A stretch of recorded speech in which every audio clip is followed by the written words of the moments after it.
How surprised were you to see Josh fall this far, and any insights as to why he might have? You said he was getting first or second round grades. Yeah, I think, I'm shocked. It's certainly not a player that I anticipated seeing at that 72nd spot. I'll defer to my partner in crime, who has been teaching me about manifestation and the universe is colliding. So I think maybe Coach can comment on that. Yeah, it's good karma, I think. But we definitely had some relationships there at U of H. Dana Holgerson really got me into coaching.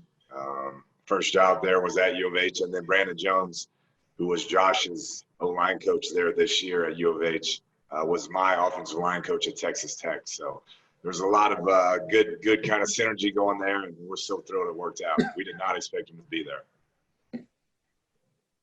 Hey, Steve, kind of a two-part question. A lot of teams evaluated Josh as maybe late first, early to mid-second. Did you have him in that same range? And making the transition from left tackle to right tackle, do you see that as being something maybe difficult for him or something he'll be able to pick up quickly? No, we projected him as a guy who could play both sides. So whether it's right or left, he's a player with enough athletic tools to play on the left side, yet has some of the traits that you look for in a right tackle as well. So to me, he's got some versatility, and we'll be able to work early on in his career on both sides for us and see where he's at. But, we certainly had him slotted up there very high. I've already gotten a number of texts from other head coaches and general managers that were quite shocked that he was there as well. Steve, you're talking yesterday about your relationships with the Clemson staff too. Why are those so important to you? Are the coaches just more honest about their prospects when you know them really well? Yeah, I think college coaches have a job to do, and it's extremely important for them to sell their program and to do what's in their players' best interests. Yet at the same time, we have a job to do, and it's vetting the process. And it's no different from when they go into a high school and are recruiting a young man and hope that they get all the intel that they can get. But excuse me, there's no doubt that having those relationships at the colleges and guys like Robbie Caldwell and Dabo and Dana Holgerson, who Kliff and I are both close with, it certainly provides a lot of confidence in us and in our decision when we have that kind of intel. If we could go next to Darren Urban, Richard Sines, and Josh Weinfuss. Hey, Kliff. I know that Josh was saying that he felt like he was fairly ready to jump right in and play if he needed to. Clearly, you guys have a couple of veterans in Justin and Marcus that can play on the right side. Kind of how do you see that coming together? Do you see a scenario where Josh Jones could be your starter on the right side? First off, you want him to have confidence, obviously. You want him to believe he can come in and play right away.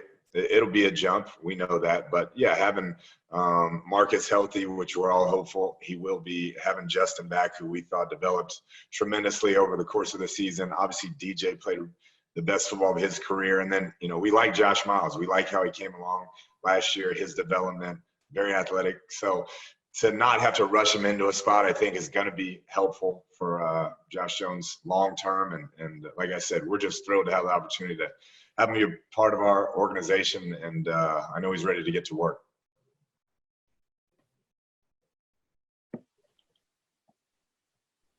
Hey, Kliff, Richard Sines here with Fox 10. Just tell us about how Josh fits with this style of offense. He talked about already knowing to be in good shape because of the fast-paced offense, and how he fits and your familiarity with him and how that played in the decision here. Yeah, that's all he's played in his entire career, and played at a high level. You look at the pass protection stats, I think he gave up 2 pressures all year, which is incredible in the system he played in. And, the pulling, the getting out in space, different things we do really played it to his strong suits. And I think just familiarity with a very similar system, playing in Dana Holgerson's offense, which we all kind of derive from the same place. I definitely think there'll be a comfort level there for him that'll allow him to hopefully, play at a high level sooner than later. Hey, Kliff, what did Brandon and Dana tell you about Josh's growth and development over the last year? It seems like you've made some significant jumps in 2019. That's exactly what they talked about, was just what they'd seen since they got there, and the business-like approach. They just kept saying over and over, y'all are going to love him. I'm telling you, this is the type of guy you want in your program, things of that nature. And they definitely said that, handled like a pro the entire season. They had an up and down season. Things weren't going the way they wanted, but he busted his tail, worked hard the entire time, was a true pro. And that went a long way with us in our decision. Next up, Craig Fooey, Catherine Fitzgerald, Bob McManaman, please. Hey, Steve, this one is for you. Steve, are you feeling extremely lucky the way Isaiah Simmons fell to you yesterday, and now tonight you get Josh Jones? Yeah. You didn't even talk about the 40th pick and four-time All-Pro. 2020 is our year, I guess. I mean, it's it's the biggest thing about it is, and I say this all the time, you got to trust your board. You got to build it the right way. This year I felt extremely good about the way we built it. My ability to spend more time watching tape, to be able to slot these guys the right way.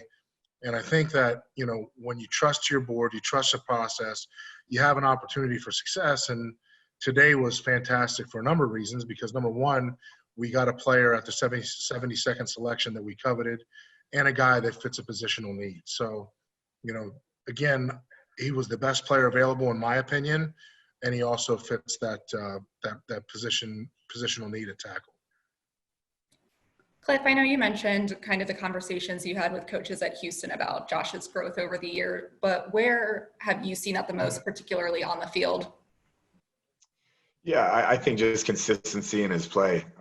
He's obviously a few different O-line coaches, and so that sometimes you struggle with that. Guys have different techniques, fundamentals they teach, but it appeared as he had a consistent plan each and every snap this year. He was locked in. There was no lack of focus, and it paid off. I mean, there was nobody that was getting around him the entire season. So you definitely saw big strides there, and I think kind of the technical side of things. Steve, were you ever close to pulling the trigger on a deal early in the second round for anybody? You mean to come up? You said to come up? Yes. No.